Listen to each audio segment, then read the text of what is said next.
ஓம் சாய்ராம். நம்ம சாய் சச்சரித்திரத்துல படிச்சிருப்போம்.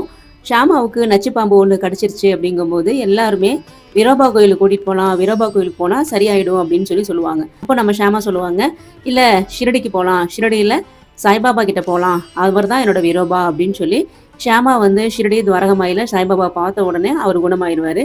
அந்த ஊர் மக்கள்லாம் அப்ப வழிபட்ட விரோபா, அந்த விரோபா தெய்வத்தை தான் இப்ப பார்த்துட்டு இருக்கோம். அந்த விரோபா கோயில தான் பார்த்துட்டு இருக்கோம்.